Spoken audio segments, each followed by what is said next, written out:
Hello, आपके अपने YouTube channel study with Sony में आपका स्वागत है। आज की इस क्लास में आपके लिए बहुत बड़ी खुशखबरी लेके आया हूँ। वो होगी एनटीपीसी ग्रुप डी एग्ज़ाम से रिलेटेड कि ग्रुप डी और एनटीपीसी का एग्ज़ाम कब होगा। और वो आपके में कोई ऐसे एक्सपेक्टेड नहीं बता रहा हूँ मैं। आज के दिन रेलवे की एक लाइव कॉन्फ्रेंस हुई थी।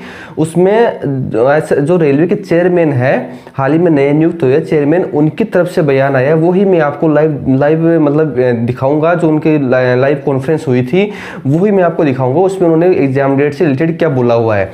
तो आज का हमारा जो वीडियो होगा वो होगा आरआरबी एनटीपीसी से रिलेटेड, एनटीपीसी और ग्रुप डी एग्जाम से रिलेटेड कि एग्जाम डेट इसकी कब होगी, एग्जाम डेट। साथ ही साथ जो पिछले साल के जो एएलपी टेक्नीशियन के जो कैंडिडेट है, स्टूडेंट है, उनको अभी तक कई लोगों को मतलब कुछ ही लोग बच्चे उनको अभी तक ज्वाइनिंग नहीं मिली है या उनकी अभी तक ट्रेनिंग स्टार्ट नहीं हुई है। तो उनके रिलेटेड भी उन्होंने एक बयान जारी किया। एएलपी और टेक्नीशियन के लिए उन्होंने एक बयान जारी किया कि उनका जो ट्रेनिंग है वो किस वजह से रुकी हुई है और ट्रेनिंग वो कब तक उनकी ट्रेनिंग पे कब तक उनको बुलवा लेंगे। ठीक है, तो एग्जाम डेट कब होगी और एलपी से रिलेटेड क्वेरी होगी। तो आप वीडियो को पूरा देखिए। अब चलते अपन उनकी जो लाइव कॉन्फ्रेंस हुई थी, अपन डायरेक्टली पहले वो सुन लेते हैं कि लाइव कॉन्फ्रेंस में उन्होंने क्या बोला। जो आरआरबी का एनटीपीसी का एग्जाम हो रहा था वो कोरोना की जो दूसरी लहर हुई उससे जो है कहीं ना कहीं प्रभावित है। तो ये क्या स्टेटस है, कब तक इसको यानी पूरा कर लिया जाएगा।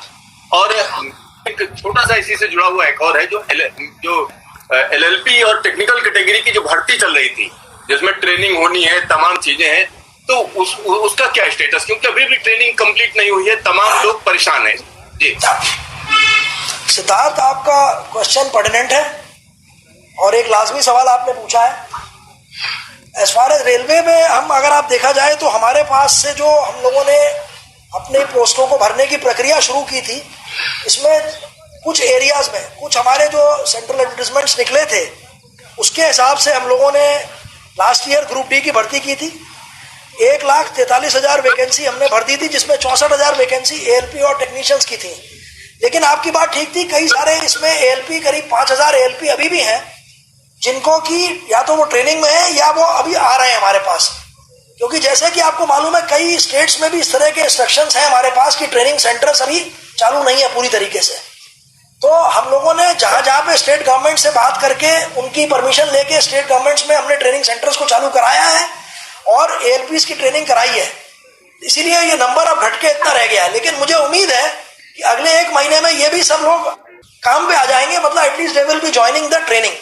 जैसे आप बता रहे हैं कुछ लोगों को अभी कॉल लेटर मिले हैं या मिलने वाले हैं, but they are yet to start the training. तो जो माइंड में दुविधा रहती है वो खत्म हो गई है। They will most likely be joining training within a month और a month and half, depending on ये जिस जगह पे स्टेट गवर्नमेंट्स की हम लोगों के ऊपर खास तौर से उन्होंने कह रखा है कि ट्रेनिंग को अभी आप ना शुरू करें।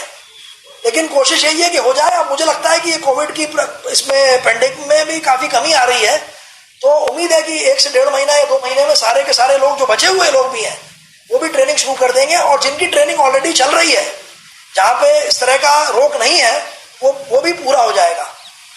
अब आपकी बात थी एनटीपीसी कैटेगरी की। एनटीपीसी कैटेगरी की नोटिफिकेशन जो हम लोगों ने निकाली थी, इसमें करीब 1 करोड़ से ज्यादा लोगों ने अप्लाई किया था।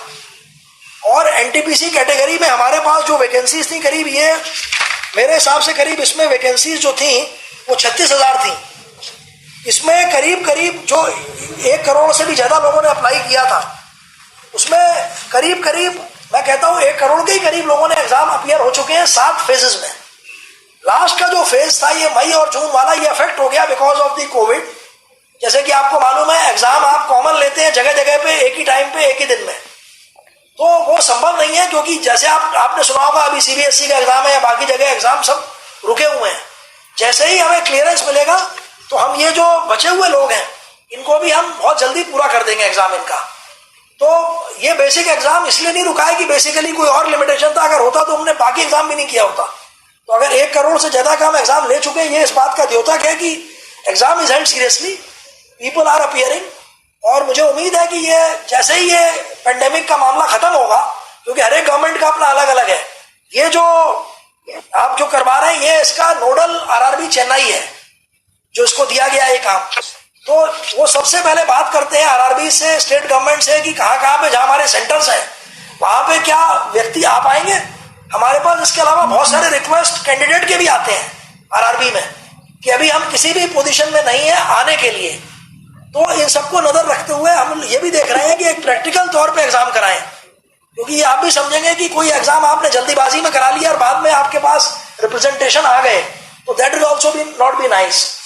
But I can want to assure you कि एग्जाम होगा और रेगुलर तौर पे ये आगे चलता रहेगा। तो जैसा कि आपने वीडियो में देखा होगा कि लाइव कॉन्फ्रेंस के माध्यम से एसएससी के चेयरमैन ने अपना बयान जारी किया है और उन्होंने बोला है कि जो एग्जाम डेट है वो जैसे ही जो कोविड की पैंडेमिक है, जो कोविड-19 का जो इशू चल रहा है, धीरे धीरे जैसे सही होगा, हम एग्जाम डेट में जो एनटीपीसी का जो 7th फेज है, एनटीपीसी का जो 7th फेज बचा हुआ है उसे हम कंप्लीट करवा देंगे। साथ ही साथ जो ग्रुप डी का जो एग्जाम है उसे भी हम तुरंत स्टार्ट करा देंगे। ऐसा नहीं कि उन्होंने एग्जाम रोक रखा है तो उसमें उन्होंने कोई कुछ प्रॉब्लम की वजह से रोक रखा है, उन्होंने बाकायदा प्रूफ बताया है। आपने कॉन्फ्रेंस में सुना भी होगा, उन्होंने बात बोली कि जो कोविड-19 की जो महामारी चल रही है उस वजह से हर स्टेट के अंदर लॉकडाउन की स्थिति आ गई थी, तो अब वो भी एग्जाम करवाते हैं। तो उन्होंने भी हर स्टेट से पूछना पड़ता है कि हाँ आपके एरिया के अंदर स्टूडेंट आ जा सकते हैं, नहीं आ जा सकते, आपके स्टूडेंट के अंदर स्थिति कैसी है। तो उस स्थिति के अंदर उन्होंने एग्जाम स्टार्ट करवाया भी था, 6 फेज करवा भी दिए थे, बट 7th फेज में कोरोना ज़्यादा आ गया था तो उन्होंने सब एग्जाम कैंसिल करनी पड़ी थी, पोस्टपोन करनी पड़ी थी।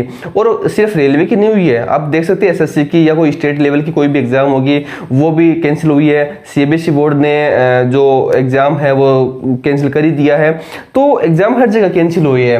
तो आप अपनी तैयारी में लगे रहिए। जैसे चेयरमैन ने आज बयान दिया है कि जैसे आप धीरे धीरे स्टेट के अंदर जो कोविड-19 की जो महामारी है वो धीरे धीरे मतलब कंट्रोल में आने लग गई है, वो लॉकडाउन भी अनलॉक होने लग गया है कई स्टेट के अंदर, तो धीरे धीरे स्थिति है वो कंट्रोल में आने लग गई है, जो केसेस है वो भी धीरे धीरे कम होने लग गई है। तो उम्मीद करते हैं जल्दी जल्दी चीज़ें ठीक हो जाए और दोबारा से एग्जाम स्टार्ट हो जाए। तो आप अपनी तैयारी में लगे रहिए। जैसे ही स्थिति कंट्रोल में आती है धीरे धीरे जिस देश अनलॉक की तरफ बढ़ने लगे हैं, मतलब स्टेट के अंदर अनलॉक होनी स्टार्ट हो गई है, तो जैसे कंप्लीटली ये सब कुछ ठीक हो जाता है दोबारा से एग्जाम स्टार्ट हो जाएंगे। तो वो अपनी तैयारी में लगे रहिए, तैयारी को मत छोड़िए, क्योंकि उसके बाद एग्जाम डेट आने के बाद में आप दोबारा तैयारी में लगेंगे तो उससे कोई फायदा नहीं होगा। तो आप तैयारी में लगे रहिए, डिमोटिवेट मत होइए, जल्दी एग्जाम दोबारा से स्टार्ट होने वाले हैं। रेलवे चेयरमैन ने खुद ने ये बात बोली है। ठीक है, अब आती है ग्रुप डी की। तो ग्रुप डी की एग्जाम भी जैसे 7th फेज खत्म होगा तुरंत ही शेड्यूल जारी कर दिया जाएगा ग्रुप डी का, क्योंकि ऑलरेडी एग्जाम में बहुत लेट हो चुका है। दोबारा से कोविड-19 सेकंड वेव आने की वजह से ऑलरेडी एग्जाम लेट हो चुका है दोबारा से। तो जैसे ही 7th फेज कंप्लीट होगा वो दोबारा से तुरंत ही ग्रुप डी का एग्जाम स्टार्ट करेंगे। टाइम नहीं देने वाले हैं, बीच में 10-15 दिन का टाइम आ गया वो एक अलग बात है, बाकी वो लंबा टाइम नहीं देंगे। तो आप ग्रुप डी की तैयारी में लगे हो तो आप तैयारी को कंटिन्यू अपनी रखिए। सेकंड बात, अगर ग्रुप डी की आप तैयारी कर रहे हो और आपको मैथ्स की प्रैक्टिस करनी हो और आपको जो 2018 ग्रुप डी की एग्जाम लगी थी उसके प्रीवियस ईयर के कंप्लीट मैथ क्वेश्चन चाहिए, तो उसके लिए मैंने सीरीज चला रखी है। Group D 2018 previous year math क्वेश्चनों की सीरीज चला रखी है, तो आप जाकर वो सीरीज दे सकते हैं। मैं उसमें 6 क्लासेस करवा चुका हूँ, आगे भी उसमें क्लासेस आएगी। उसमें वही क्वेश्चन है जो रेलवे के पॉइंट ऑफ व्यू से इंपॉर्टेंट है और जो ग्रुप डी 2018 में क्वेश्चन पूछे गए थे सेम क्वेश्चन वही है। तो उससे आपको नेक्स्ट जो ग्रुप डी एग्जाम होने वाली है उसका पैटर्न भी आपको पता लगेगा। साथ ही साथ आपकी जो ग्रुप मैथ्स की जो प्रैक्टिस है वो प्रैक्टिस भी आपकी कंटिन्यू बनी रहेगी। आपको पता लगेगा कि मुझे कितनी और तैयारी करनी है मैथ्स के लिए, कौन सा टॉपिक मेरा वीक है वो आपको पता लगता रहेगा। तो आप जाके वो क्लासेस दे सकते हैं। उस वीडियो की लिंक भी आपको डिस्क्रिप्शन में मिल जाएगी, तो डायरेक्टली आप जाकर प्ले लिस्ट आप दे सकते हैं। 6 क्लासेस मैं ऑलरेडी आपको करवा चुका हूँ, आगे भी उसमें क्लासेस आती रहेगी, मैं आपको देता रहूँगा, तो आप उस क्लासेस को देखिए। ठीक है, तो उम्मीद करता हूँ मैंने जो भी जानकारी दी आपने अच्छे से समझी होगी। तो आज की वीडियो में सिर्फ इतना ही। Thank you.